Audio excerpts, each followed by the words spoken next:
sebenarnya sebuah apa menggerakkan saya suami ketika kita datang sendiri, lalu mengonsen ini rumah ini mau kayak gimana gitu, dan kami mencoba hidup lebih dekat dengan alam, makanya kami kemudian menamakan Om Hijau. Jadi kadang ada yang mengatakan ini komunitas, ini merek dagang, enggak juga sih, tapi dengan mengatakan Oma Hijau itu mengingatkan pada kami untuk selalu hidup selaras dengan alam. Nah, oke, sebentar.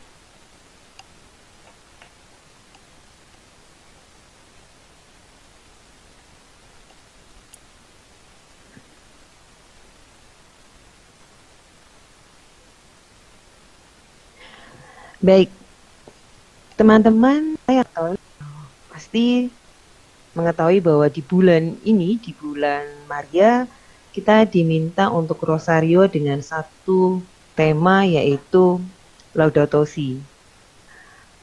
Dan untuk mereka yang non-Katolik, tentu juga bertanya-tanya sebenarnya Laudato Si itu apa?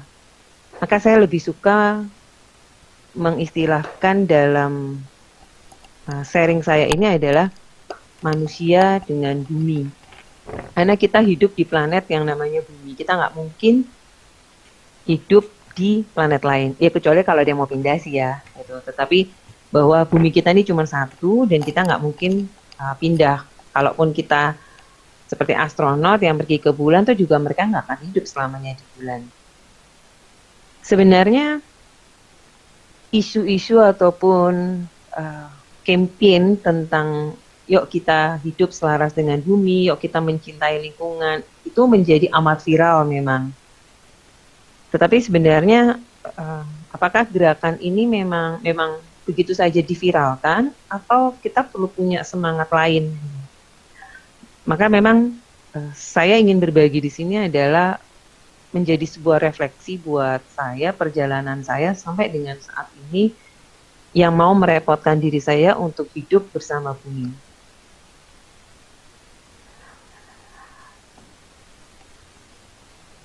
Sharing saya sebenarnya mau mengajak juga teman-teman untuk mengevaluasi sebenarnya bagaimana relasi kita itu dengan bumi. Apakah selama ini bumi itu sudah memberikan begitu banyak ke manusia, jadi ya bumi aja terus yang ngasih gitu kan. Kita meraup semua yang ada di bumi, kita menghirup udara, ya paling tidak sampai sekarang tanpa bayar. Kita menikmatin air gitu ya, kalaupun bayar ya, karena memang kita harus membeli. Banyak hal kita raih dari bumi. Jadi bumi yang kemudian terus memberikan kepada manusia. Atau kayak jungkat-jungkit nih gitu. Jadi ya manusia memberikan ke bumi, bumi memberikan manusia. Tetapi sekarang pertanyaannya adalah siapa yang di atas nih? Yang di atas itu siapa yang lebih banyak menekan, siapa yang lebih banyak mengambil, dan siapa yang banyak ditekan. Nah, manusia dengan bumi, apakah kita bisa saling memberi di dalam kondisi yang balance gitu ya. Jadi ketika kita juga mengambil sesuatu dari bumi, kita juga memberikan kepada bumi. Nah,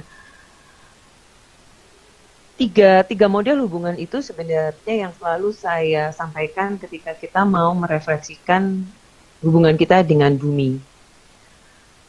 Laudato Si ini, ya, saya melihatnya Laudato Si ini adalah apa ya? Rasa prihatin dari Paus Fransiskus pada bumi yang semakin menderita, tetapi kita tidak ada gerakan nyata. Saya sendiri sebenarnya melakukan banyak hal selaras dengan bumi itu jauh sebelum adanya Laudato Si, jauh sebelum isu-isu tentang lingkungan itu booming. Dulu mulainya dari sederhana sih. Sederhana adalah ketertarikan saya pada berkebun. Berkebun sayur secara organik, secara saya tuh kayak apa gitu kan. Lalu memanfaatkan sisa organik, sisa konsumsi yang sifatnya organik, ternyata itu bisa bermanfaat, bisa kembali kepada alam yang menjadi pupuk. Hal yang sederhana sebenarnya, tetapi kemudian hanya Hanya baliknya adalah pada manfaat saya sih. Oh, ini bisa hidup sehat. Oh, ini bisa bermanfaat lagi, menjadi pupuk daripada terbuang sia-sia gitu. Tetapi dalam perjalanan waktu ternyata itu nggak cukup gitu loh. Terlebih ketika saya 2 atau 3 tahun yang lalu saya dikenalkan pada ensiklik Laudato Si. Itu adalah bahasa Spanyol sebenarnya, teman-teman, yang artinya terpujilah Engkau Tuhanku. Itu diambil dari karya Fransiskus Assisi. Nah, dalam Laudato Si ini hal yang paling penting dari buku dari satu ensiklik itu bagaimana Bapak Paus itu mengkritik sebenarnya gaya hidup kita, gaya hidup konsumerisme dan pembangunan yang tidak terkendali.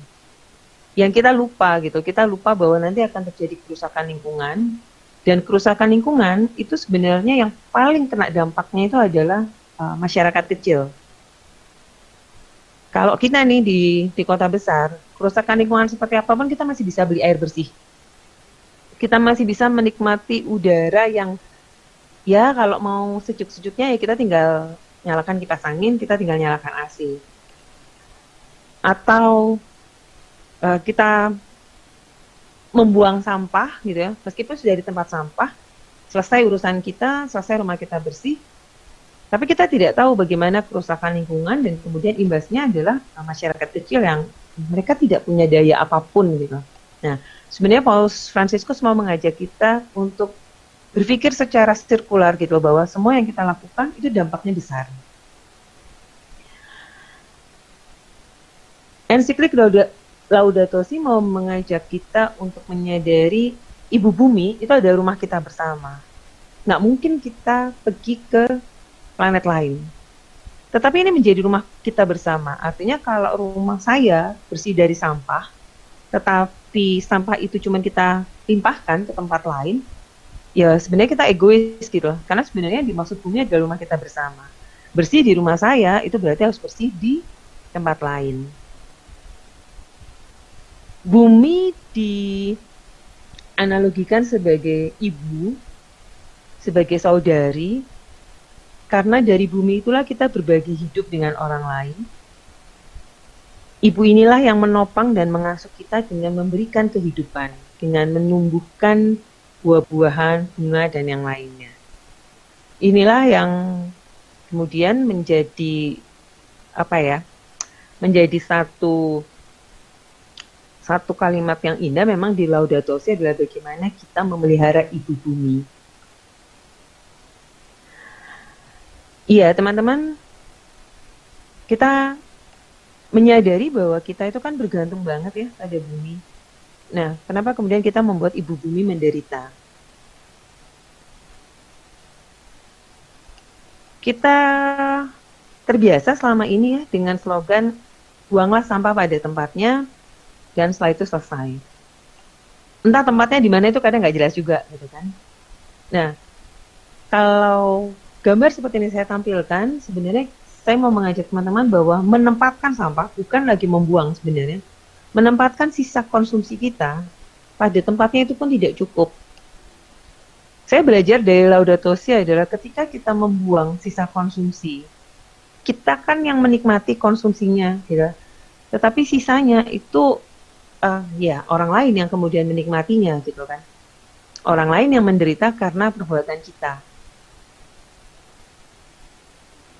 Lalu bagaimana kita mengurangi penderitaan ibu bumi? Kita diajak untuk belajar hidup selaras dengan bumi dari hal yang sederhana. Kalau saya berbagi pengalaman di sini, itu tentu karena saya sudah melewati perjalanan cukup lama, jatuh bangun. Tetapi sebenarnya, ya kalau saya mengambil kata-kata yang disampaikan Ibu Teresa, yang diminta dari kita adalah sebenarnya perbuatan sederhana, tetapi bisa kita lakukan dengan penuh cinta, bisa kita lakukan dengan konsisten. Kita diajak untuk belajar hidup selaras dengan bumi. Ya, kalau gambar ini saya tampilkan, saya juga mau mengajak teman-teman, adakah kita juga ambil bagian dengan tumpukan sampah seperti ini, di mana akhirnya yang menderita adalah orang lain. Mereka yang dari segi penghasilan sudah rendah, standar hidupnya pun juga menengah dan menengah ke bawah, gitu kan. Tapi mereka harus menyelesaikan masalah yang sebenarnya kita yang menciptakan. Kita yang memberikan mereka masalah bertubi-tubi, gitu ya. Tetapi sebenarnya dari segi penghidupan, dari segi jaminan kesehatan, mereka sangat minim. Apa aja sih yang sebenarnya dikandung oleh ibu bumi kita? Ada udara, ada air, tanah, dan makhluk hidup lainnya. Teman-teman, di dalam agama Katolik, itu setiap kali yang disuarakan adalah bagaimana kita mengasihi sesama kita. Padahal sebenarnya kalau kita mau mengupas di dalam kitab suci kita dan ditekankan di dalam Laudato Si, mengasihi itu bukan hanya mengasihi sesama, tetapi bagaimana kita mengasihi ibu bumi dengan isinya alam semesta. Karena alam semesta kita kan diciptakan baik adanya. Maka nanti sebenarnya balik lagi ke kita ketika kita diminta pertanggungjawaban. Bagaimana kita memperlakukan udara? Bagaimana kita memperlakukan air, tanah, dan kemudian makhluk hidup. Makhluk hidup itu apa sih? Bagaimana kita memperlakukan tumbuhan, memperlakukan binatang di sekitar kita.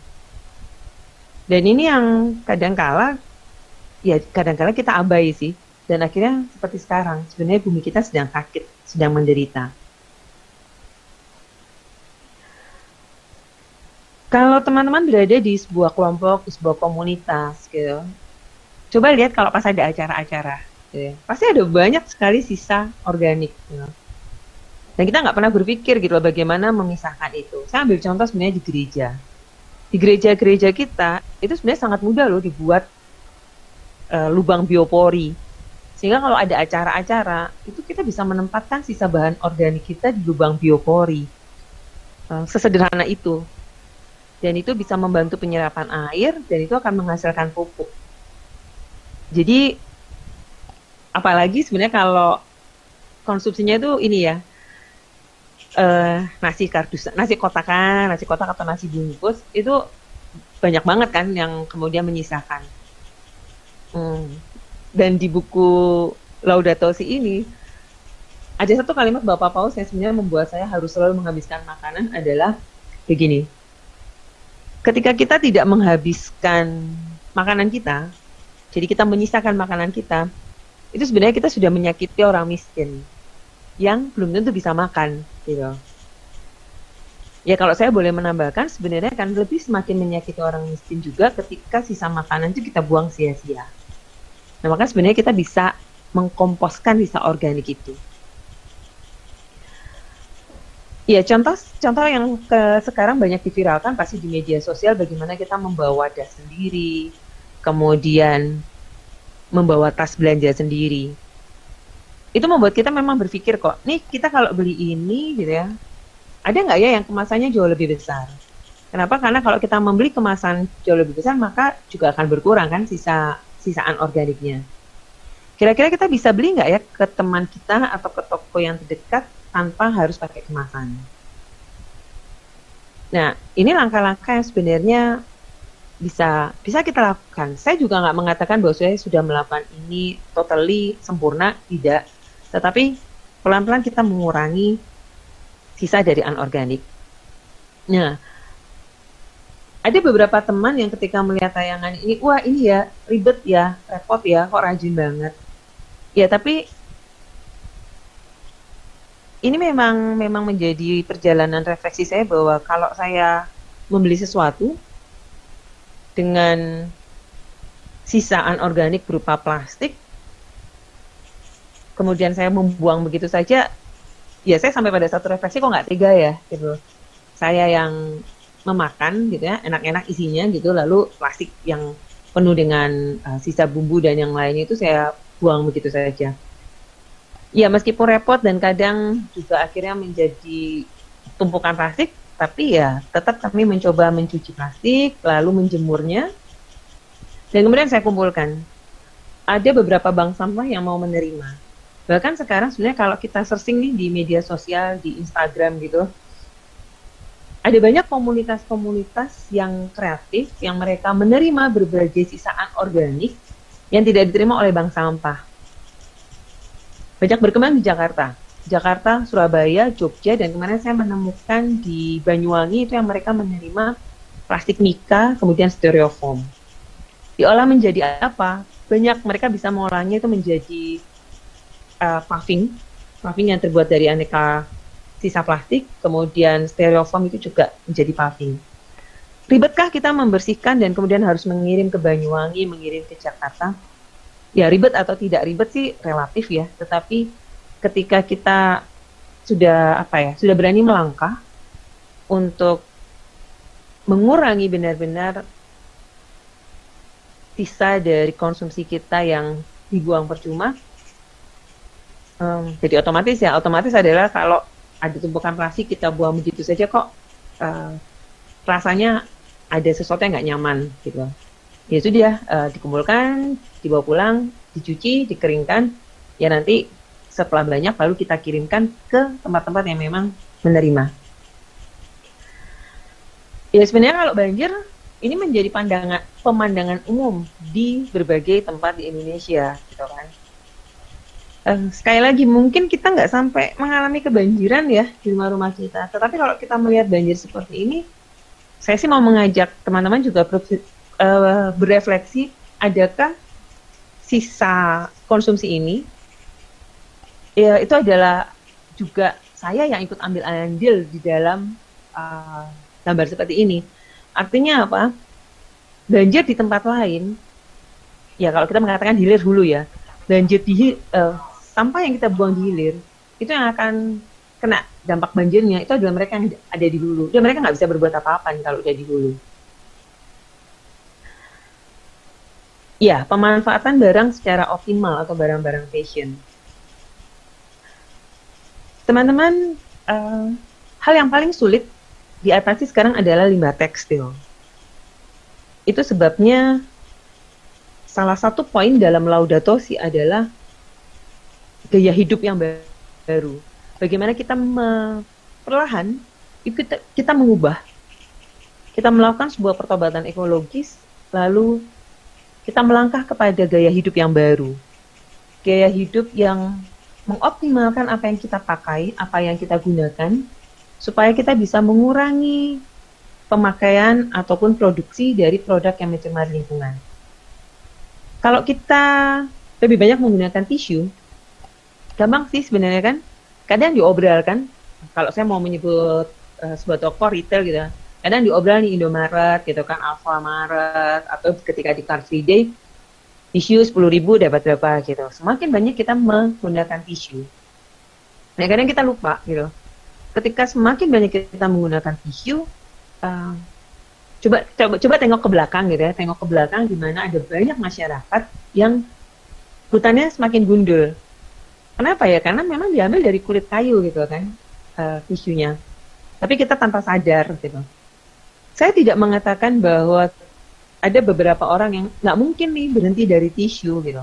Oke, kalau memang itu tidak memungkinkan, bisakah kita mengurangi pemakaian tisu?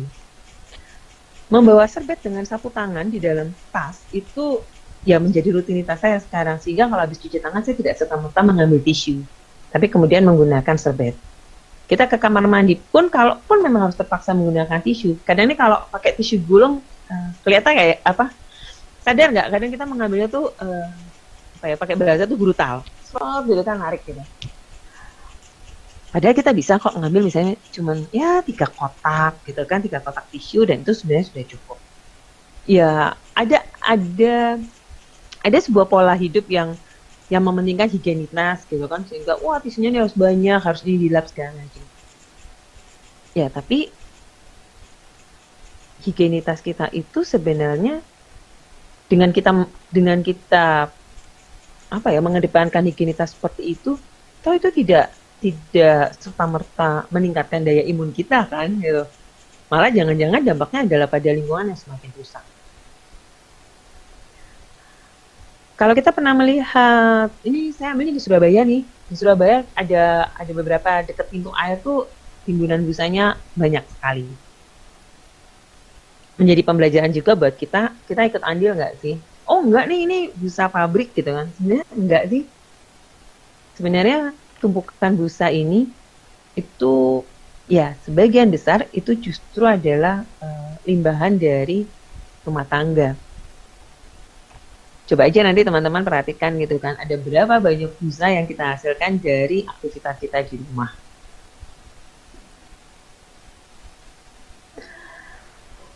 Ya memang perjalanan saya sampai dengan saat ini membuat saya punya pilihan untuk konsisten dengan mengurangi produk yang mencemari lingkungan. Salah satunya terkait dengan mengurangi pencemaran air dengan tanah. Kami sudah tidak pernah lagi menggunakan produk sabun, sampo, dan deterjen pabrikan. Kalaupun terpaksa, yaitu biasanya karena memang ada satu kejadian atau kemudian ada tamu yang datang dan mereka tidak bisa menggunakan lerap, itu kan tidak merasa nyaman. Tapi kemudian kami pelan-pelan kembali lagi. Tapi yang pasti memang sudah hampir 6 tahun ini kami tidak lagi menggunakan sabun dan sampo pabrikan, juga deterjen. Iya, teman-teman, dampak apakah yang sebenarnya dirasakan ketika kita mau belajar hidup selaras dengan bumi? Yang pertama adalah kita menjadi tidak egois. Kenapa tidak egois? Karena ketika kita membeli sesuatu itu kami itu mikir gitu. Ini sisa konsumsinya mau dikemanakan ya? Bisa dicuci nggak? Gitu. Ada tempat yang nampung nggak? Gitu. Ya nggak 100% juga gitu kami bisa mengatasi itu, tapi paling tidak kita mengurangi itu. Kemudian menjadi tidak konsumtif, kita selektif dalam membeli. Bagaimana kita membeli sesuatu yang umur penggunaannya panjang, sehingga nggak bolak-balik membeli dan akhirnya nyampah. Kemudian menghidupkan kembali kearifan lokal. Kalau bisa memang beli dari produk negeri ini karena mengurangi jejak karbon. Lalu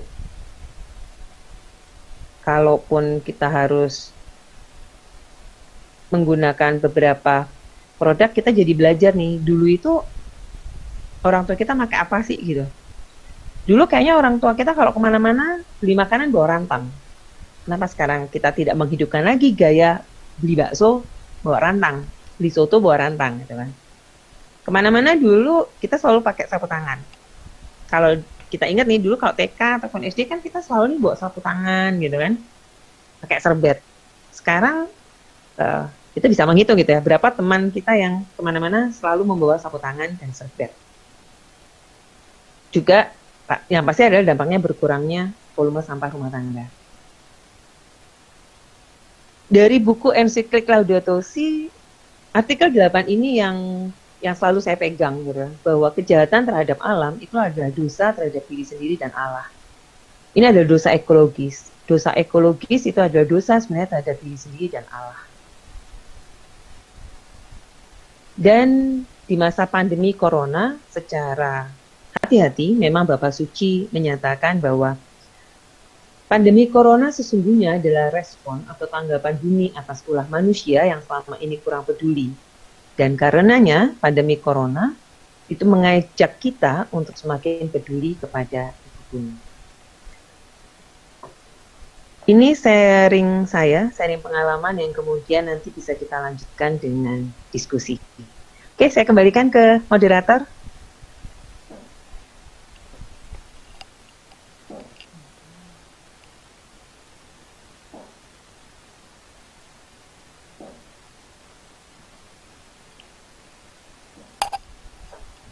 Oke, baik. Silahkan Mbak Silvana atau Mbak Anggi, saya kembalikan untuk kita bisa berdiskusi bersama. Iya, sebentar.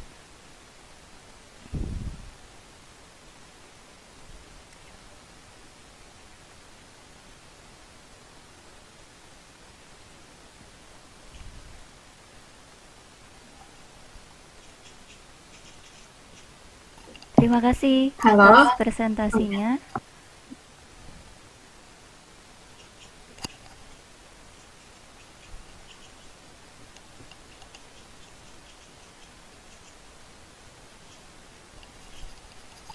Ya, terima kasih atas presentasinya.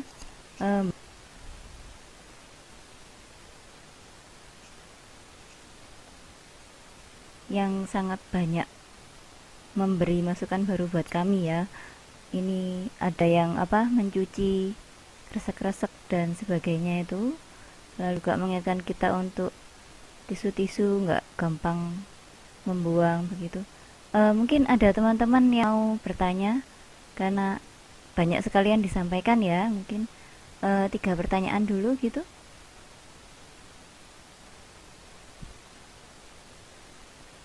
Silakan yang mau bertanya bisa dihidupkan mikrofonnya lalu langsung bertanya.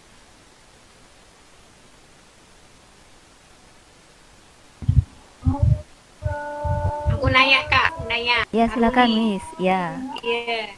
Mau nanya nih, apa itu cara buat sampo lerak itu gimana sih? Caranya, itu loh Kak. Kan menarik sih, mestinya kan lebih back to nature nantinya. Coba-coba buat sampo lerak sendiri gitu. Sampo lerak ya. Deterjen, ya sampo atau deterjen lerak ya. Iya, sampo atau deterjen lerak lah ya. Oh ya. Sekitaran itulah. Ya, Oke. makasih. Terima kasih pertanyaannya. 2 penanya lagi. Saya atas nama Ria, bisa bertanya? Iya Kak, bisa. Ya. Kapan hari kan saya lihat di postingannya Mbak Christine, kalau ada workshop ya, tapi kok saya kelewatan. Nah, kira-kira ada workshopnya lagi untuk bikin sabun, sampo, lerak itu kapan lagi ya? Waktu untuk workshopnya berarti ya. Ya, kasih. Oke, terima kasih Kak Ria. Ada lagi 1 pertanyaan untuk termin pertama?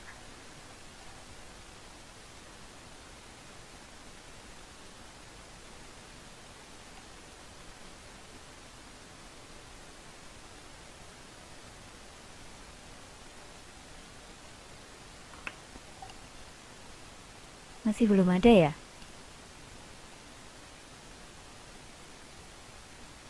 Baik, mau dijawab dulu nih Mbak Christine atau mau tunggu 1 pertanyaan lagi? Kalau ada lagi aku deh. Oh iya, boleh. Miss Ya, Karoli Mbak lagi. Christine, Siapa ini? Anggi. Oh ya, Anggi. Ya, materinya menarik sekali Mbak. Saya jadi kayak kepikiran gitu, kayak emang sih yang niat kita itu memang kita pengen ya gimana caranya supaya bisa zero waste gitu loh Mbak. Nah, kira-kira apa sih Mbak kayak langkah awal, hal-hal simple yang sekiranya benar-benar siapapun tuh bisa ngelakuin gitu Mbak. Kayak tadi kan Mbak sempat singgung tentang tisu kan. Nah, tisu emang dilema sih bagi sebagian besar orang. Nah, kira-kira produk apalagi kayak semisalnya makanan atau apa gimana pun itu yang sekiranya akhirnya bisa zero waste gitu Mbak. Jadi sharing-sharing gitulah Mbak pengalaman Mbak Christine. Terima kasih Mbak. Terima kasih pertanyaannya Anggi. Jadi sudah ada 3 ya untuk termin pertamanya ini. Saya serahkan ke Mbak Christine lagi untuk menjawabnya. Jadi yang pertanyaan pertama itu dari Taruli, itu untuk cara pembuatannya sampo dan sabun lerak ya, agar lebih eco. Lalu yang kedua waktu pelaksanaannya untuk workshopnya nih, untuk workshop sampo dan sabun leraknya itu dari Kak Ria. Lalu yang ketiga pertanyaan dari Anggi untuk hal-hal sederhananya yang bisa dilakukan dalam kehidupan sehari-hari untuk melakukan pertobatan ekologi ini. Begitu kira-kira pertanyaannya. Mohon bantuannya Mbak Christine untuk menjawab. Oke, baik. Terkait dengan workshop dan cara membuat atau cara menggunakan kerak, ya kalau saya jelaskan di sini nanti bisa panjang gitu ya, bisa melebihi durasi dari diskusi kita. Saya nawarkan aja sih teman-teman, sebenarnya kan kalau memang teman-teman memang ada yang berminat belajar, itu bisa aja membuat satu kelompok gitu kan, lalu nanti kita buat WA group untuk bikin kelas terkait sabun dan sampo. Kenapa? Karena begini, Saya kalau memberikan kelas sampo atau sabun alami gitu ya, atau sabun sehat, itu tidak semata-mata bagaimana kita menggunakan, bagaimana kita membuat lerak, tetapi ada hal-hal yang harus kita persiapkan, harus kita pelajari, karena ada tahapan kita mengubah mindset bahwa oh sabun ini harus berbusa, sabun ini harus wangi dan yang lain-lain, dan itu perlu kita diskusikan bersama. Karena kalau sekedar saya mengatakan oke, nanti beli klerak terus dipakai untuk sabunan, nanti pasti akan ada banyak nih yang ngeluh, gimana sih pakai klerak nggak wangi, gimana sih pakai klerak rodok ribet dan yang lainnya. Jadi memang sekali lagi mengubah mindset ya, untuk bisa benar-benar, kalau saya pakai bahasanya gini, untuk kita bisa benar-benar hijrah gitu dari pola hidup kita yang dulu nih dengan pola hidup yang ya awal-awal pasti repot-repot dikit lah gitu kan. Itu. Lalu kalau pertanyaannya dari Mbak Anggi, gini, mengawalinya adalah dengan kita melihat pada pola hidup kita sih, pada pola hidup kita, lalu ambil kira-kira satu hal yang oh saya mau ngubah ini nih gitu, dan itu saya lakukan secara konsisten. Itu sebabnya kalau saya diminta berbagi tentang bagaimana hidup selaras dengan bumi, bagaimana mengurangi sampah, itu saya selalu menekankan jangan pernah merasa terintimidasi gitu. Artinya setiap orang pasti tahapnya beda-beda. Jadi mulai dari oh iya ya, saya kok sekarang banyak menggunakan tisu ya, sehari itu saya bisa 10 lembar tisu. Bisa nggak ya kalau sekarang nih saya pakai, oh ya saya niat nih sehari 2 tisu ya. Dan saya makanya nggak pernah menggunakan kata zero waste. Kenapa? Karena saya sendiri menyadari paling tidak saya belum bisa untuk zero waste. Saya hanya berusaha untuk minim sampah, less waste lah. Jadi bukan zero waste ya. Sebenarnya menarik ketika beberapa tahun yang lalu kalau di gereja Katolik itu kan masa Prapaskah itu diisi dengan tema pertobatan ekologis. Dan ada beberapa keuskupan itu yang menampilkan sebuah flyer bagaimana kita melakukan pertobatan ekologis, dan itu bisa banget gitu loh. Jadi misalnya oke, saya seminggu ini mau coba ngurangin tisu, bisa nggak? Oh, dari 7 menjadi 5. Nanti ketika saya udah berhasil, minggu depannya saya kurangi dengan saya cari-cari nih gimana ya beli sapu tangan gitu, saya pakai sapu tangan. Lalu dengan sedotan, kalau saya minum di pertemuan, kemudian saya lupa membawa botol, lalu yang disajikan adalah aqua gelas gitu ya. Nggak cuma aqua sih, ini kan merek ya, Cheers atau apa gitu kan, Club gitu ya. Terus ada sedotannya gitu. Mana ya? Berani nggak misalnya nih di sekretariat kita gitu kan, di komunitas kita, yuk kita buat apa ya, buat tempat sampah terpilah. Oh di sini gelas-gelas minuman kemasan, di sini sedotan, di sini apa gitu ya. Lalu nanti ketika ada bapak-bapak yang ngangkutin sampah, itu kita bisa dengan mudah memberikan. Atau paling tidak, oh daripada ini kecampur aduk, ya sudah deh, setelah kita kumpulkan semua kita kirim yuk gitu. Ada bank sampah di Surabaya banyak. Ini styrofoam gimana nih styrofoam? Oh kita ini deh, kita bersihkan dari sisa makanannya lalu kita tumpuk. Ada teman di Banyuwangi yang mengolah itu, satu komunitas di Banyuwangi. Jadi sebenarnya ada hal-hal yang bisa kita lakukan pribadi, ada yang bisa dilakukan bersama. Teman-teman nanti bisa melihat loh wajah-wajah dari mereka-mereka yang biasa mengangkutin apa ya, mereka yang ngangkutin sampah itu tuh seneng banget ketika, Pak ini ada botol-botol plastik gitu. Di rumah saya itu sekitar setiap jam 6:30 pagi itu ada ibu-ibu pemulung gitu. Dan saya selalu sudah menyiapkan dalam kondisi terpilah dan bersih. Sekali lagi, saya suka dengan kalimat sampahmu adalah tanggung jawabmu gitu, bukan tanggung jawabnya orang lain. Nah, ini juga kritik dari Bapak Paus bahwa ya jangan sampai perbuatan kita itu sebenarnya yang kena dampak negatifnya adalah orang-orang kecil. Jadi ya itu, mulai dari yang sederhana, tapi bisa dilakukan secara selalu secara konsisten. Apalagi kalau bersama-sama nih, sepakat yuk kita melakukan perubahan ini. Itu sih, jadi satu tahap demi satu tahap. Itu kalau saya. Meskipun pasti tantangannya akan banyak karena biasanya akan dipandang sebagai orang aneh dan alien gitu ya. Kalau kemudian kita melakukan perubahan-perubahan. Oke, itu aja dulu. Ya, terima kasih banyak sharingnya, sangat menginspirasi. Ada yang mau menanyakan lebih lanjut dari 3 pertanyaan yang tadi? Mau diperdalam gitu mungkin? Yang ketinggalan mungkin bisa sambil membaca cepat dari presentasinya ya. Jadi tadi sudah disampaikan mengenai apa sih Laudato Si itu, tapi secara sekilas hubungannya dengan bumi. Karena kalau Laudato Si kan lebih mengarah ke ini ya, orang yang Katolik biasanya yang lebih ngerti karena hanya dari Bapak Paus untuk bertobat secara ekologis. Istilahnya tadi dari Mbak Christine yang dipilih itu sampahmu tanggung jawabmu. Jadi hal yang paling sederhana kita bertanggung jawab atas sampah kita masing-masing. Caranya ada banyak, dengan memilah, dengan sedikit sampah kita hasilkan gitu. Lalu kalau bisa mendaur ulang, didaur ulang, entah itu kresek atau bungkus apapun, itu kalau bisa kita gunakan lagi, dicuci lalu digunakan lagi gitu ya Mbak. Mungkin ada teman-teman yang mau bertanya lagi. Kalau untuk workshopnya tadi nanti bisa diadakan bersama tapi janjian dulu satu kelompok. Jadi kalau di sini pasti nggak mungkin nutut waktunya gitu ya. Daripada sia-sia. Karena ada banyak sekali hal yang bisa dilakukan untuk melakukan pertobatan ekologi sebetulnya. Mungkin ada yang teman-teman atau sharing pengalaman. Iya, dari Kak Aulia ya. Iya benar.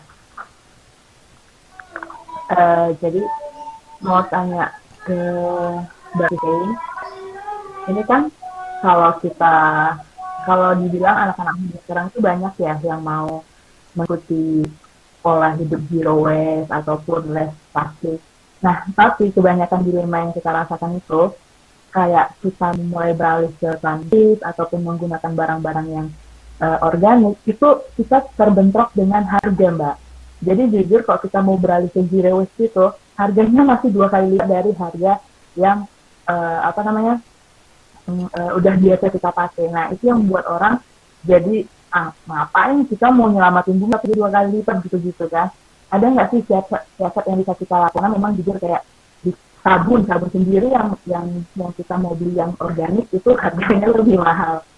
Memang bikin sendiri bisa, tapi balik lagi kita kan banyakkan pekerja atau yang sibuk di belakang gitu. Yang kayak gitu-gitu sih Mbak, gimana sih menyiasati kita bisa benar-benar beralih ke bahan-bahan yang alami. Terima kasih. Baik, terima kasih Kak pertanyaannya. Jadi siasatnya untuk bisa zero waste atau mempersedikit sampah, tapi nggak mahal gitu ya. Jadi ekologis dan ekonomis gitu ya. Oke, ditampung. Terima kasih pertanyaannya. 2 penanya lagi untuk yang ini. Ya Kak, silakan. Bisa di-unmute dulu mungkin? Oh, sudah ya? Ya, silakan. Sudah ya? Iya. Maaf tadi saya meetingnya lambat karena tadi kayaknya ada salah link. Jadi saya terlambat. Terus juga di suara takbirnya begitu keras sehingga saya tadi kurang bisa mendengar dengan baik. Beberapa kalau nanti seandainya boleh saya mau minta share materinya. Yang pertama, yang kedua, saya sudah pernah mengundang Bu Christine untuk anak-anak biak di Langsep. Waktu itu membuat ekobrik ya, Bu Christine ya. Terus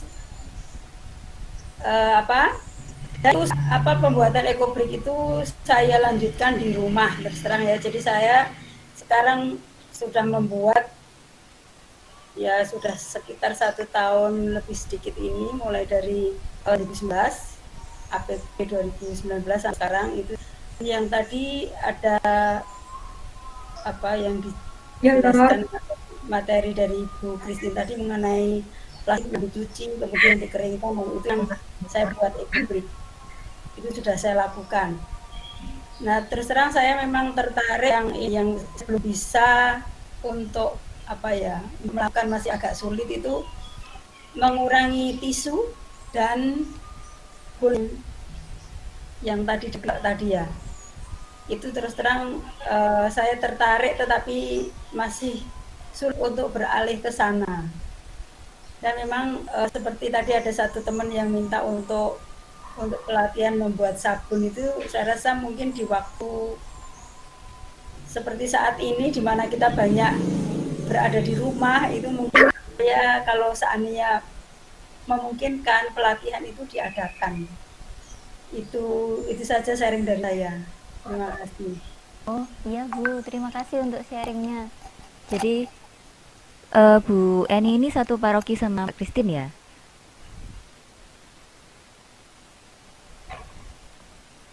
Sudah beberapa kali mengundang, lalu sudah eco break juga ini berarti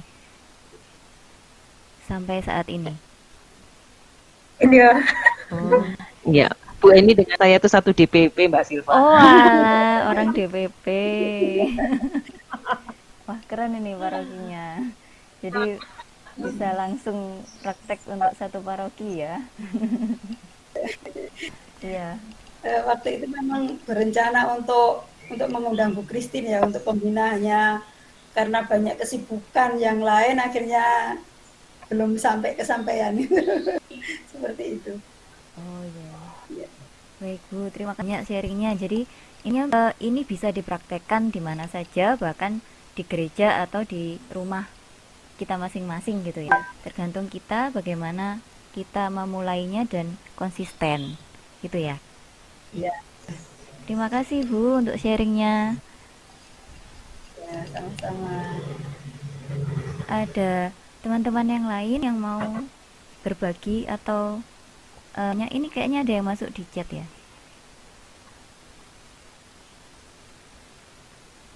Dari Niko. Bisa langsung disampaikan aja mungkin ya. Plus. Niko?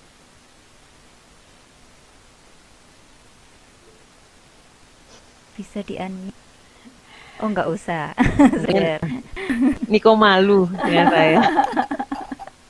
Ya, jadi mungkin bisa sambil dibaca teman-teman di sini.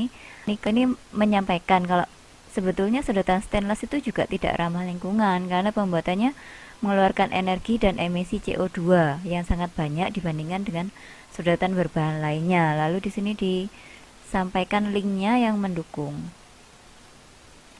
Ya, nanti bisa mungkin ditanggapi lebih lanjut atau ada teman-teman lain yang mau menanggapi gitu ya. Ini Magdalena Mustia mau bertanya, Kak?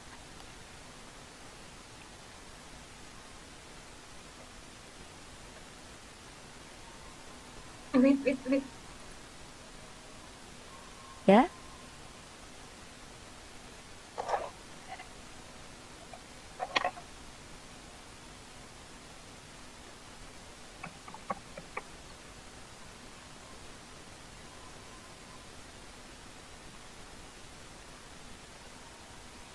Enggak ya? Kayaknya Oh mau ya. tanya deh. Iya, iya, Mbak silakan. Silvana. Silakan Kak Magdalena Maristia. Di sini sudah nyala mic-nya.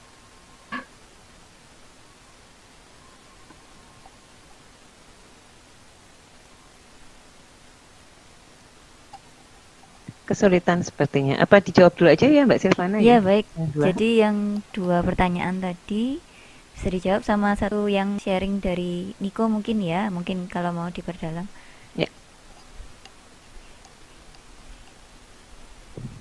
Oh, Mbak Magdalena nulis chat. Oke, sekalian saya jawab nanti ya. Ya. Iya, baik.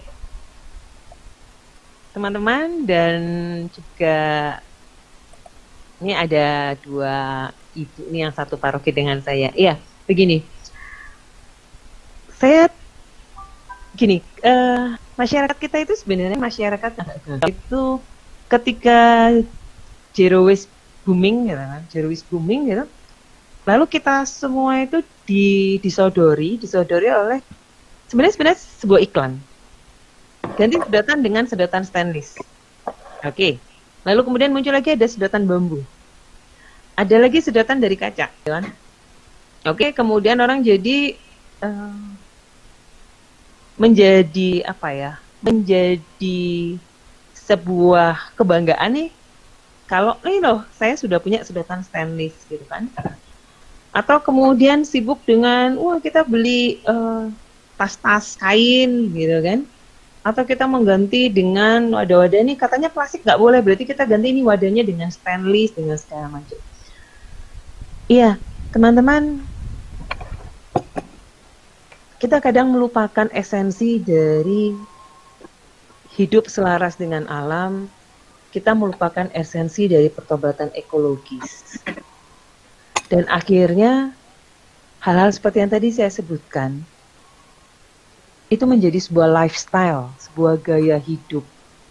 Dan sadarkah kita bahwa kita juga digiring pada sebuah gaya hidup yang konsumerisme dengan seperti itu? Apakah kita memang benar-benar memerlukan sedotan stainless? Ada yang ngechat kalau ya lebih enak minuman itu apa aja diseruput sih. Gitu. Atau kalaupun memang kita enggak, katakanlah gini, kita nggak mungkin menyeruput ya, kita tetap harus pakai sedotan. Oke, kalau kita punya sedotan stainless. Kalau enggak, sedotan itu bisa kita bawa pulang, bisa kita cuci, lalu kita pilah. Prinsipnya kan adalah bagaimana kita tidak membiarkan orang lain bertanggung jawab pada sisa konsumsi kita. Lalu beredar, oh nih apa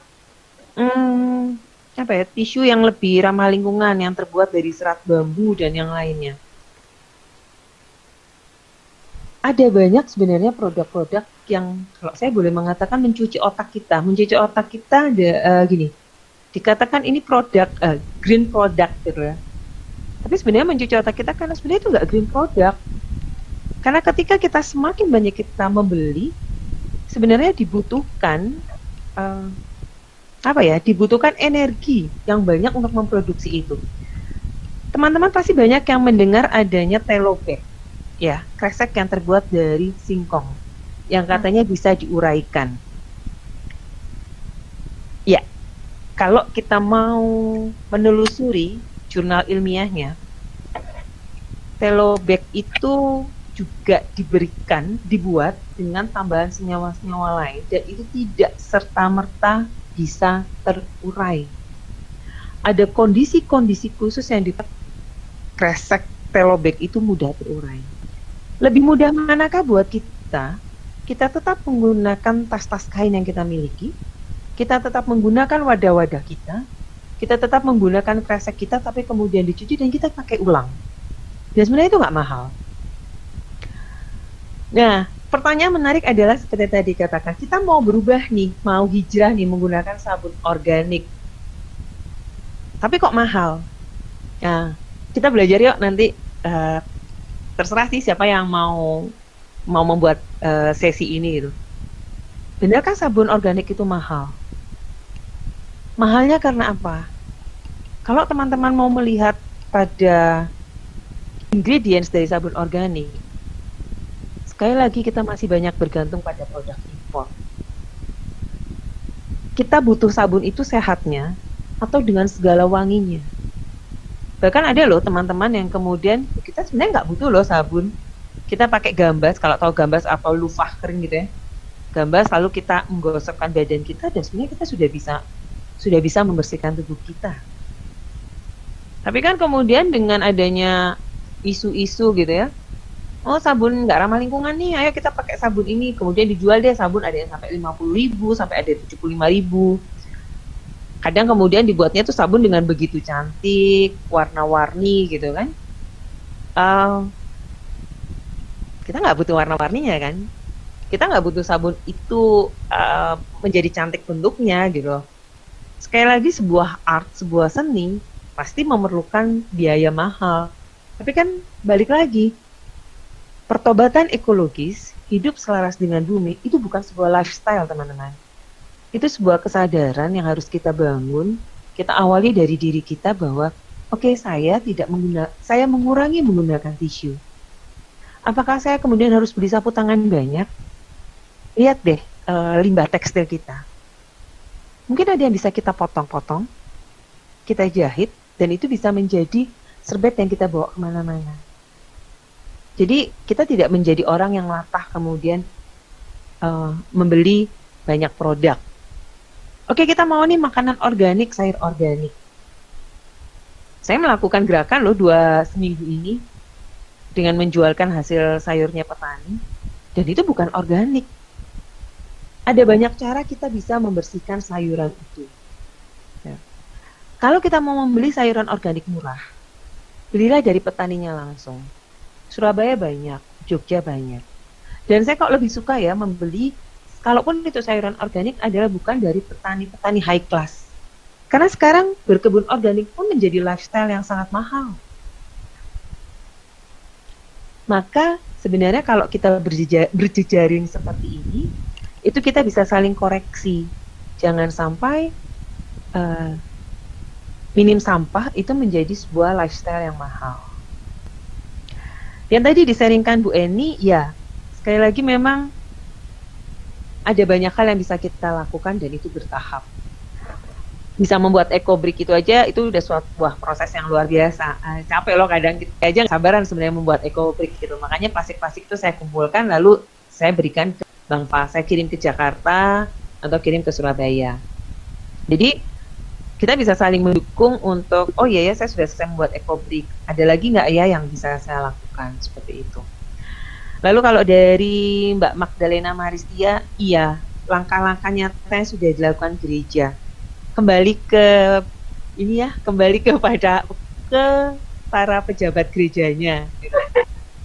Jadi kalau beberapa waktu yang lalu di paroki saya, seperti yang dilakukan juga oleh Bu Eni gitu ya, ketika kami melakukan pertemuan, lalu ada himbauan, kalau bisa diharapkan semua membawa botol minum, karena kami tidak akan menyediakan minuman dalam gelas kemasan, seperti itu.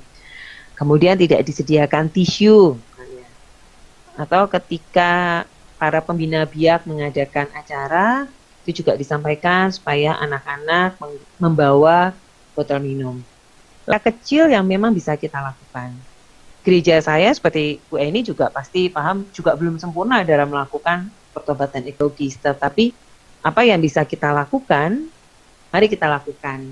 Kalau di lingkungan saya itu ada beberapa keluarga yang tidak masalah untuk merepotkan diri. Artinya apa? Ketika kami mengadakan doa di rumah tersebut gitu ya, si tuan rumahnya itu benar-benar, iya nih saya udah dilarang soalnya sama Bu Kristen pakai minuman kemasan gitu kan. Jadi tetap mengeluarkan gelas-gelas meskipun repot harus mencuci. Kemudian makan itu tetap pakai piring yang tidak dialasi kertas coklat. Ya, kembali kepada setiap pribadi, tetapi itu akan menjadi garam dan terang dunia, kemudian menginspirasi orang-orang di sekitarnya. Jadi ya, mulai dari diri sendiri, dari kelompok kecil, kemudian menjadi contoh nyata. Itu yang bisa saya sampaikan. Tapi poinnya perlu diingat ya teman-teman, hidup minim sampah itu bukan hidup yang mahal ya. Kalaupun misalnya saya juga menyampaikan bahwa untuk yang perempuan gitu bisa mengurangi menggunakan pembelut dengan kain gitu. Tapi kok mahal ya? Sekali beli memang mahal. Tetapi kan kita bisa cicil ya hitungan, dan itu kalau dihitung secara ekonomis itu akhirnya kita bisa menghemat cukup banyak kalau kita menghitungnya untuk tahunan. Tapi juga nggak perlu nih kita beli 5-6 karena biayanya langsung mahal. Sekali lagi kita bisa pelan-pelan kok gitu. Jadi ya ini poin yang paling penting, bahwa hidup minim sampah itu bukan sebagai gaya hidup, apalagi identik dengan gaya hidup yang mahal. Itu yang mau saya sampaikan. Iya, terima kasih banyak sharingnya dan jawabannya. Ibu Magdalena Maristia masih akan bertanya mungkin? Enggak, sudah. Oh sudah Terima ini kasih. ya Bu, terima kasih. Lalu ini untuk yang berikutnya ada pertanyaan dari Pak Yohanes Anton Mitono. Ini disampaikan melalui chat karena tidak bisa menyampaikan langsung, sinyalnya susah. Jadi bagaimana pendapatnya tentang masyarakat yang meminta sampahnya dihargai atau dibayar? Maksudnya semacam bank sampah gitu ya, atau dikumpulkan di lingkungan masing-masing, lalu petugas lingkungannya membayar gitu. Kami tampung ya Pak pertanyaannya. Mungkin ada teman-teman yang lain yang mau bertanya juga.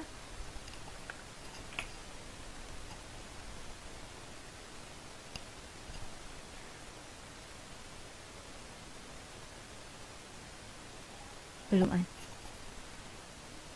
Iya, untuk sampo itu saya juga ingat sama mbah saya dulu, kalau apa keramas itu biasanya pakai ini, padi kering yang terus dicampur pakai air itu, lalu airnya yang dipakai untuk ini, untuk apa, sampo. Jadi nggak pernah beli sampo. Mungkin orang dulu memang lebih ini ya, lebih green lover daripada manusia sekarang. Ada teman-teman yang masih mau bertanya? Iya, saya menambahkan ya Mbak Silvana. Iya, mari Mbak. Iya, mungkin yang sebentar. Iya, mungkin untuk Pak Yohanes Anton. Oh ya, jadi orang yang sudah memilah sampah tapi mau memberikan atau jika ada iming-iming uang. Iya, sampah itu komoditas loh Pak. Jadi mereka yang kemudian sadar banget secara ekonomis gitu ya, itu pasti kemudian mau memberikan, mau ada iming-iming uangnya. Ya, balik lagi ya, kembali kepada pribadi. Kadang-kala memang sebuah gerakan itu bisa menjadi sangat wow, itu dari segi ekonomisnya, bisa menjadi sangat wow juga dari segi gerakannya. Tetapi ya saya melihat di sini pentingnya kita selalu bergerak kembali bahwa semangat kita untuk melakukan pertobatan ekologis itu apa. Saya sendiri sih, ya soalnya begini, saya jadi ingat kenapa Pak Antoni memberikan statement begini. Saya beberapa kali Pak ikut dalam kegiatan untuk sharing tentang lingkungan, dan itu selalu mendatangkan orang-orang dari bank sampah. Statement yang selalu disampaikan oleh orang-orang dari bank sampah adalah sampah itu punya nilai ekonomis. Lalu ketika menciptakan bla bla bla bla bank sampah, itu pasti ujung-ujungnya bahwa ini ada nilainya, ini uang gitu.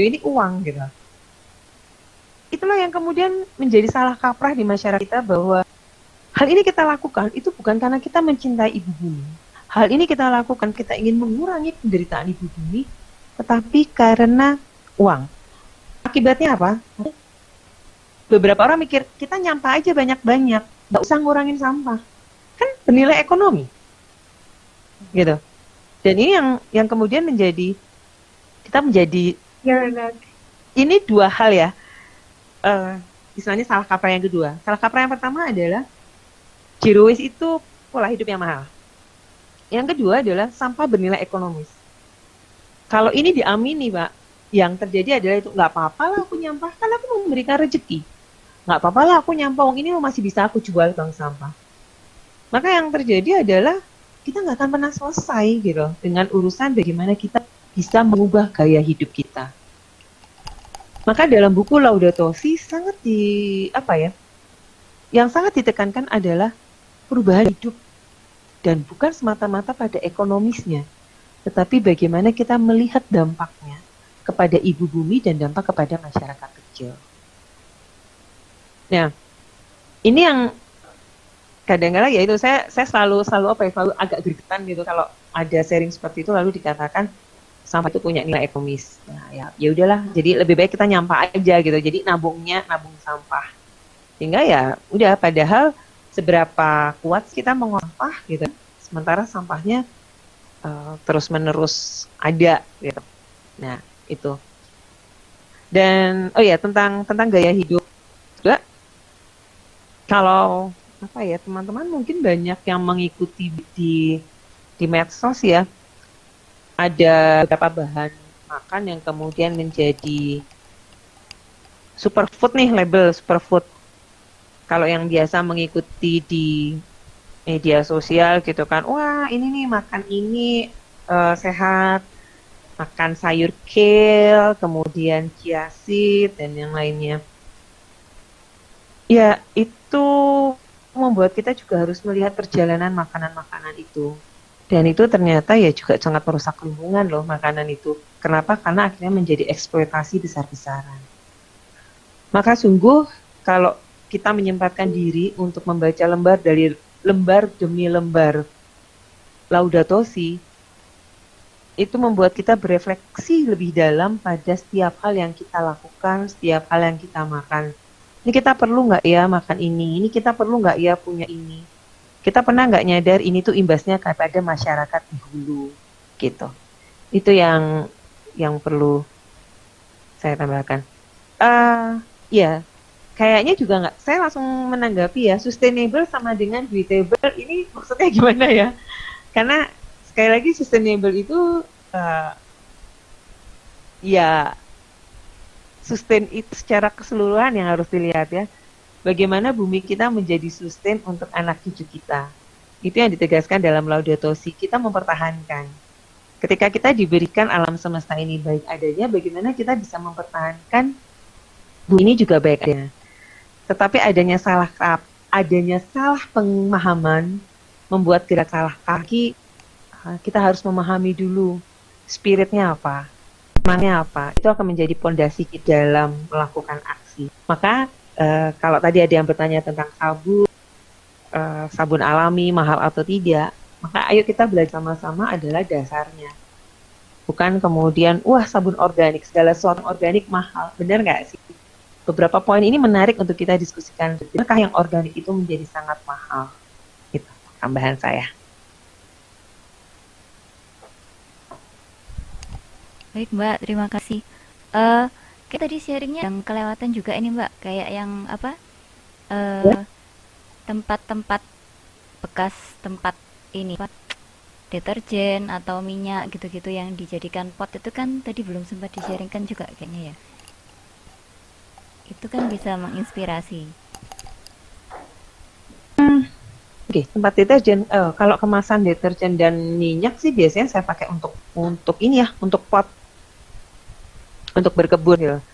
Atau kemudian kalau yang deterjen yang dibaliknya itu adalah lembar aluminium foil, itu biasanya saya cuci bersih juga.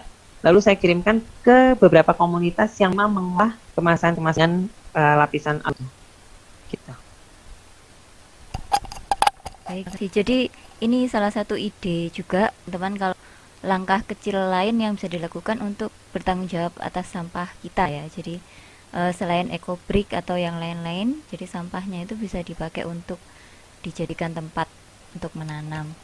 Ada yang lain lagi yang mau bertanya? Oke, saya tambahkan juga Ya. salah kaprah yang berikutnya ini salah kaprah ya. Kenapa salah kaprah? Supaya pertobatan ekologis itu memang benar-benar sebuah langkah yang kita lakukan dengan pemahaman yang benar. Tadi Mbak Silvana menyebutkan tentang ekobrik, kemudian juga ada sharing dari Bu Eni. Nah, kalau kita mau belajar tentang ekobrik, itu ada teman-teman dalam yang memang tergabung dalam sebuah komunitas ekobrik Indonesia, itu pasti mereka akan mempresentasikan itu dengan dasar yang benar lebih jauh, tidak mata-mata buat ekobrik. Ekobrik itu sebenarnya ada ekobrik menjadi indikator bagi kita seberapa banyak kita nyampah sebenarnya itu. Tetapi ini nyambung ke statement Pak Yones tadi. Itu diviralkan, kemudian ada yang membeli ekobrik. Jadi orang berlomba nih buat ekobrik kan, karena dibeli. Tetapi semakin banyak ekobrik itu kita hasilkan, berarti apa? Berarti kita semakin banyak nyampah kan? Ya. Berarti kita nggak mengurangi konsumsi plastik kita, gitu. Jadi sebenarnya ekobrik itu adalah solusi akhir untuk plastik-plastik yang memang tidak bisa diterima di bank sampah.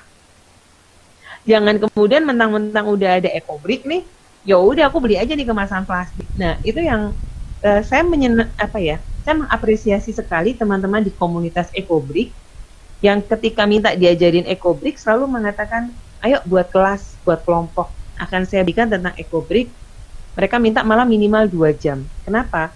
Karena harus dipahami dulu semangat dalam membuat ekobrik. Jadi semangatnya adalah untuk mengurangi pemakaian plastik sekali pakai dan mengatasi plastik yang kalau di TPA itu hanya dibakar.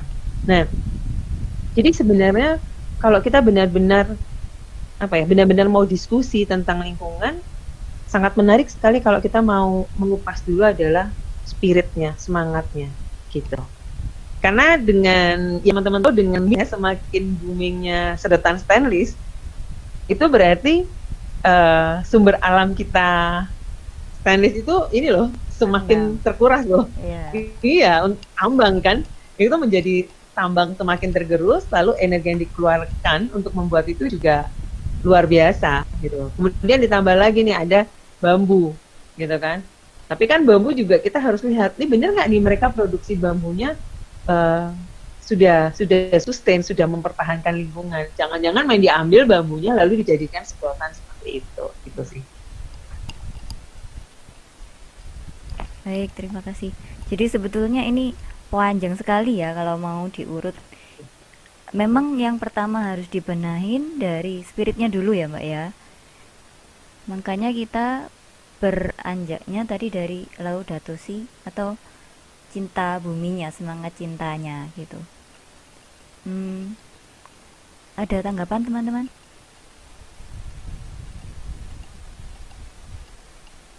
Dulu waktu pertama kali ada sedotan aluminium ini juga saya sebetulnya agak ganjel sih, karena yang saya lihat kena sedotan ini di laut itu masuk ke hidungnya penyu, jadi saya agak ganjel juga sebenarnya pakai. Ini ada pertanyaan dari A Clementine. Selamat malam, saya Amel dari Paulus Juanda. Menanggapi spirit yang melatar belakangi bagaimana menguatkan umat atau teman yang merasa sendirian dalam melakukan aksi secara mandiri. Untuk Kak Agnesia Walandau, kalau mau menghidupkan ini Kak, dipencet di profilnya, terus di bagian titik 3 itu diklik ada gambarnya mic,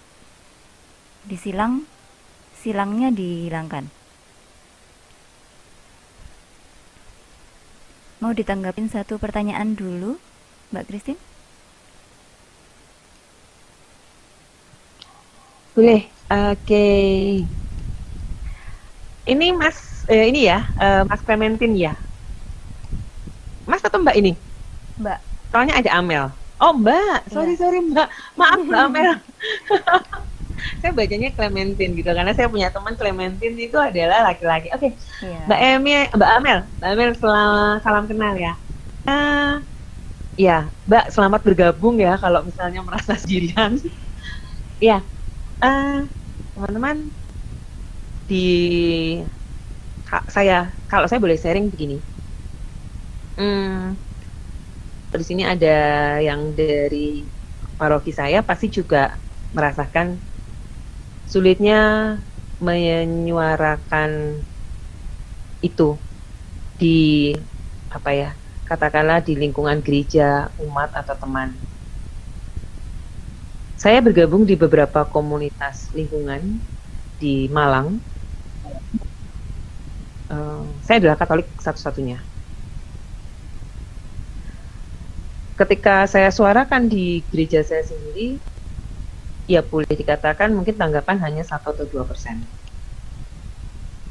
Saya waktu itu minta saya memang mengusulkan yuk untuk mengurangi sampah kemasan, air kemasan kita bawa botol.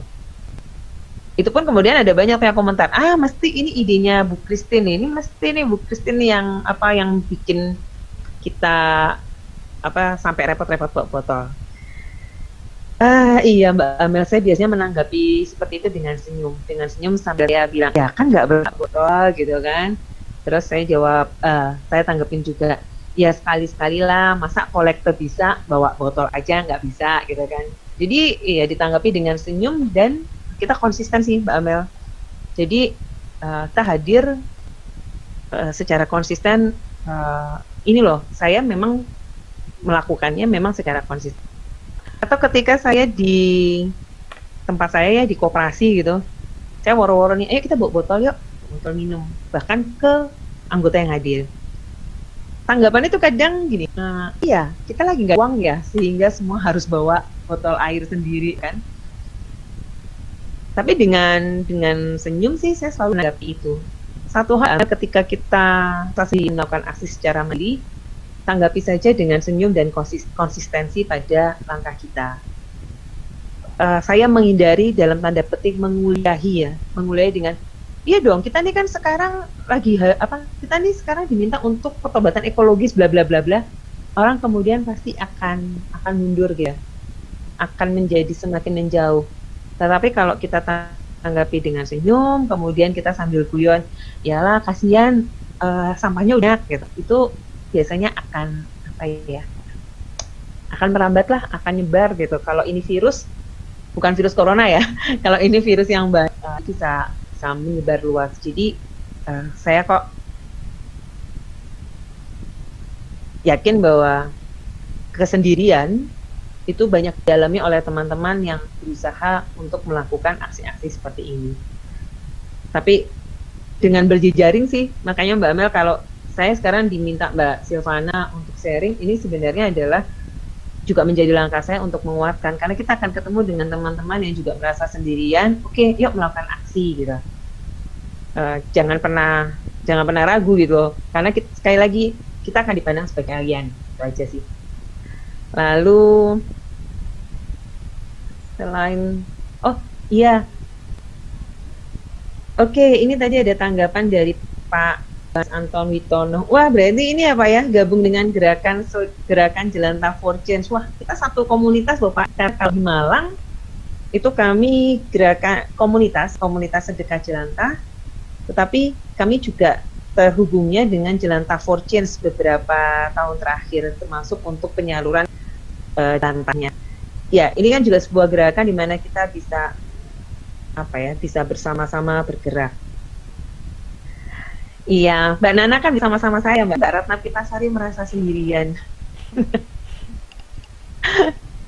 Iya Mbak Amel, jadi saya kadang selalu mengatakan, ayolah soalnya gini, kemarin waktu saya minta bawa botol itu ada yang komentar, ya udah berarti Bu Kristi nih bagi-bagi botol minum. Ya itu, terus saya komentar, loh Pak, kolekta aja bisa, masa beli botol minum nggak bisa? Nah itu sih.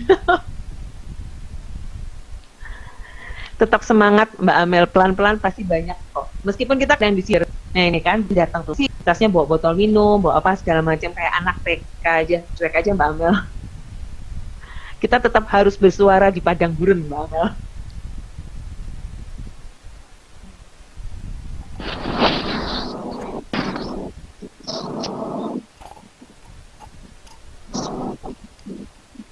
Silakan Kak.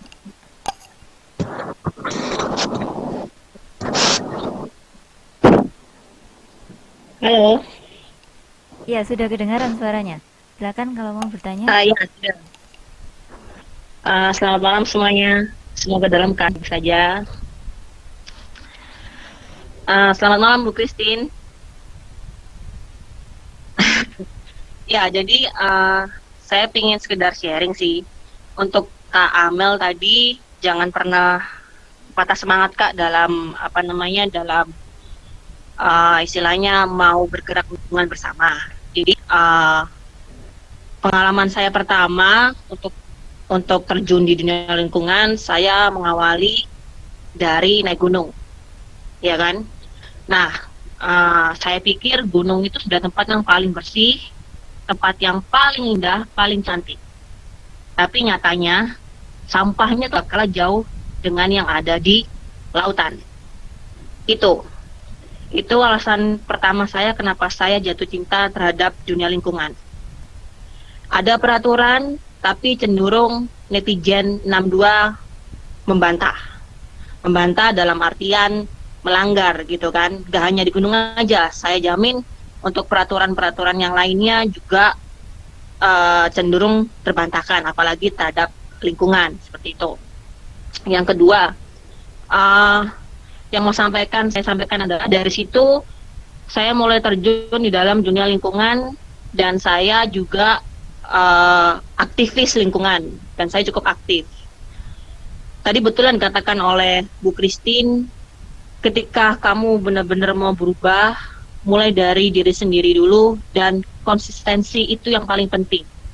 Dulu saya, karena dari perjalanan saya gunung itu, saya sering banget ngadain bersih-bersih di atas gunung, di laut, maksudnya di pantai, ataupun yang berhubungan dengan bersih-bersih. Saya sampai dibilang teman-teman itu, kamu kok kayak gadis sampah sih? Ngomongnya seperti itu.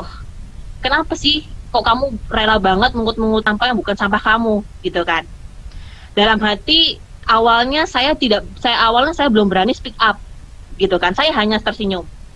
Tapi lama-kelamaan gemes juga kan ya? Ini gemes banget sih, kenapa orang-orang ini kayak gitu kan? Akhirnya saya berani mulai speak up, gitu kan? Situ, Mbak.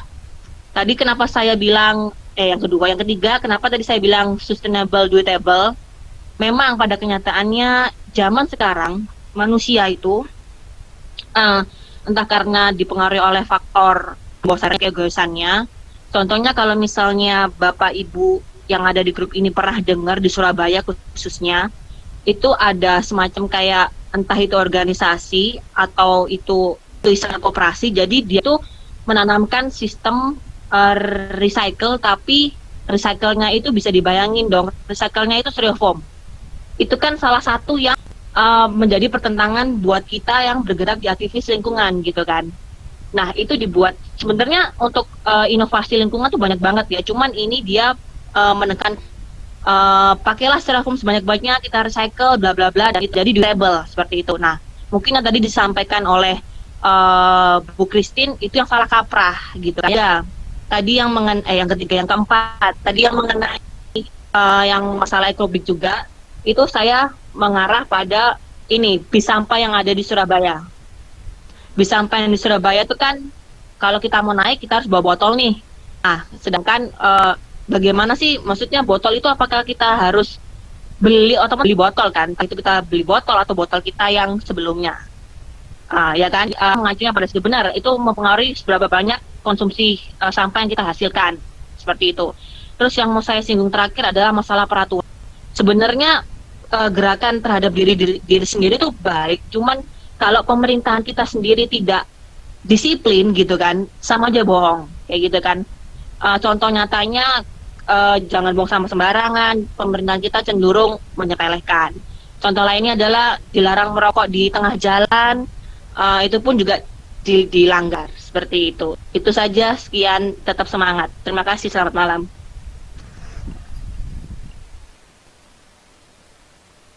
Iya, terima kasih. Tanggapannya 5 poin tadi ya. Tapi ini kebanyakan sharing. Jadi sampai udah panjang, tidak perlu saya ulang lagi.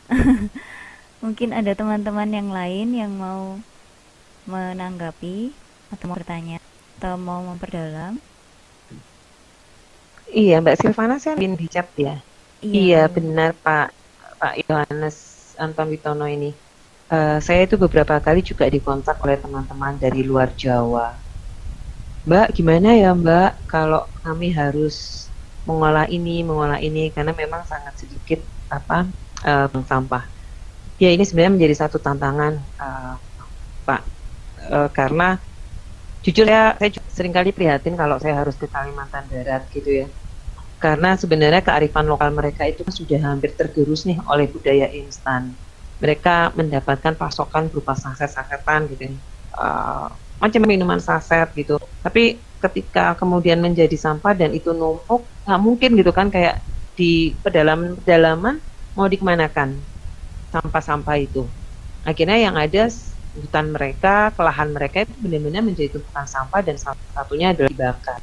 Maka menarik sekali kalau kita bisa menemukan banyak kampung-kampung gitu ya yang bisa mempertahankan budaya, kearifan lokal dan budaya ekologisnya, seperti misalnya di Baduy gitu, di mana mereka benar-benar melarang masyarakatnya menggunakan sampo, menggunakan sabun. Tetapi benar yang disampaikan oleh Pak Yohanes di chat ini, ya memang menjadi tantangan buat di luar Jawa, karena sekali lagi kita kan Jawa minded ya, buang sampah, kreativitas segala macam itu semua Jawa, tapi Jawa ini kesulitan. Kita kan bersama-sama Pak, yes, pokoknya mungkin yang paling tidak bisa dilakukan sementara memang adalah mengurangi dulu Pak Yohanes, mengurangi sampah. Jadi Saya selalu membesarkan hati teman-teman bahwa kita mungkin belum bisa zero waste gitu. Tetapi bahwa kita mencoba mengurangi sampah dengan kita belanja dalam kemasan yang besar. Yang biasanya kita nih beli sampo sasetan. Yuk beli sampo misalnya yang botolnya botol besar. Mahal di awal memang. Tetapi kalau kita mau melihat jumlah dari sampah yang dihasilkan itu jauh lebih sedikit. Itu yang mengajak, paling tidak itu bisa menjadi langkah kita untuk mengurangi. Sekali lagi tidak ekstrim gitu ya. Tetapi mulailah dari diri sendiri, dari hal-hal yang bisa kita lakukan. Kita bisa mengurangi sampah kemasan plastik yang misalnya dalam sebulan itu biasanya 20, tapi kemudian bisa menjadi 15 saja. Saya pikir itu sebuah pertobatan ekologis yang harus kita apresiasi. Ya, saya selalu mengingat bahwa yang diperlukan adalah konsistensi tindakan kita yang dilakukan dengan penuh cinta. Bukan karena sebuah gaya hidup, bukan karena kita menuding orang lain atau merasa diri kita lebih baik. Itu sih. Effortnya tantangannya lebih di situ. Apalagi kalau kita kemudian menjadi sendirian. Terima kasih, Kak. Ini tinggal 3 menit lagi. Kalau mau dilanjutkan, ada yang masih mau menanggapi teman-teman?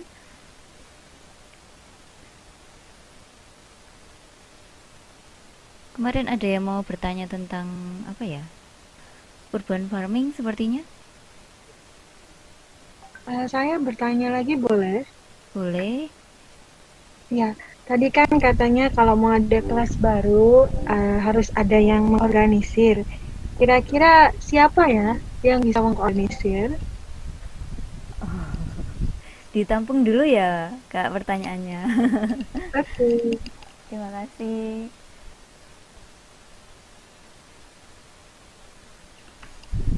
Oh iya, tadi menanggapi sekalian Bu Yuliana Eni sepertinya ya.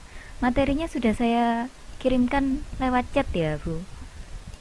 Sudah terima semua mungkin teman-teman.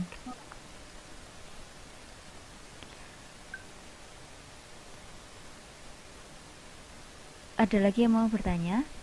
Sudah 2 menit lagi menuju 7:30. Oh iya, apa yang mengenai bungkus-bungkus dan pedagang-pedagang yang langsung itu tadi Mbak mungkin bisa dijelaskan. Jadi bisa bantu mereka juga untuk menghemat sampahnya atau yang mana ini Mbak Silvana? Oh itu yang sama pedagang di CU Sawiran itu loh, kayaknya menarik itu.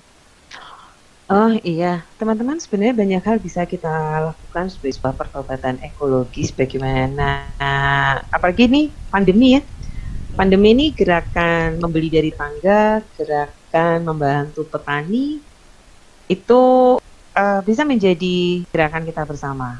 Sekarang coba deh, kalau saya sih di PKK saya, di grup RT saya itu kan banyak nih yang menawarkan masakan apa. Mumpung belinya di tetangga loh, kalau saya sih ya, mumpung belinya di tetangga, lalu saya bisa, saya nitip wadah ya Bu ya, di wadah aja, jangan diplastikan Mika gitu. Atau kayak beberapa hari ini yang saya saya bersama teman lalu akan beli dari petani produknya petani. Kita memotong juga tengkulak, memotong juga gitu kan. Nah ini menjadi sebuah gerakan kita juga gitu. Karena apa? Petani menjadi garda depan kita gitu kan. Dan mari kita juga melihat ini sebagai sebuah pertobatan ekologis di mana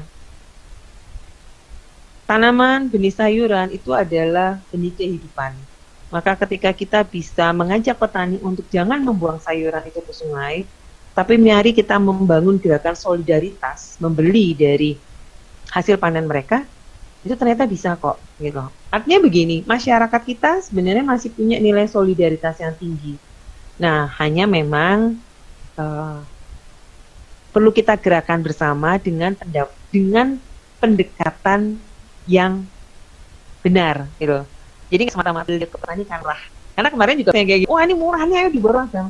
Bukan masalah murahnya, tapi bagaimana kita membeli dari petani, membeli langsung untuk juga membantu kehidupan mereka. Itu poinnya Mbak Silvana. Ya. Dan ya ini karena ini sudah 19.31 ya kayaknya. Iya. Menarik, ya benar, menarik sekali, menarik diskusi ini. Tetapi baik, banyak hal yang kemudian menjadi viral itu seringkali ditanggapi dengan salah kaprah tanpa kita mau belajar dari hulu ke hilirnya, dari hilir ke hulu ya, dari hilir ke hulunya. Itu yang kadangkala kita dari akarnya kita tidak mengambil lebih dulu, dan akibatnya ya banyak tindakan-tindakan salah kaprah. Itu yang mau saya katakan di akhir, sehingga mari setiap hal yang kita lakukan kita sadari benar-benar bukan karena lagi viral, bukan karena menjadi gaya hidup, tetapi spiritnya apa, semangatnya apa, dan kita benar-benar melihat dari A sampai Z, dampaknya ke semua pihak gitu. Kalau saya beli ini, kalau saya pakai ini, berdampak gitu. Ya. Terima kasih banyak untuk sharingnya 1,5 jam ini, Mbak.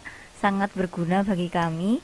Jadi intinya teman-teman, kita harus kembali ke diri kita, ke kecintaan kita. Jadi spirit awalnya harus kita gali terus supaya kita tidak cenderung menyalahkan yang lain, tapi lebih kembali ke diri kita untuk bisa semakin menjadi terang buat sesama gitu ya. Karena tadi diawali dengan doa. Oh iya, nanti kalau misalnya ada teman-teman yang masih menunggu mungkin ada lanjutannya atau apa, bisa lewat chat ya disampaikan seperti yang tadi ditanyakan untuk kelasnya, nanti bisa disambung lewat jejaringnya. Iya, dan mengucapkan selamat takbiran untuk teman-teman yang muslim ini ya, soalnya sudah takbiran ini kayaknya. Dan karena tadi diawali dengan doa, mari kita tutup dengan doa, karena di sini lintas iman, kita tutup menurut agama dan kepercayaan kita masing-masing. Berdoa mulai.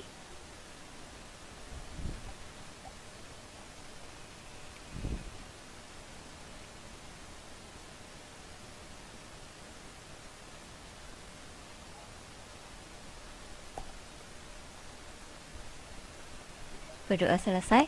Terima kasih banyak teman-teman untuk bergabung di sini. Ya, terima kasih. Terima kasih. Terima kasih. Yang masih mau bertanya bisa lewat chat nanti. Terima kasih teman-teman. Sampai jumpa lagi.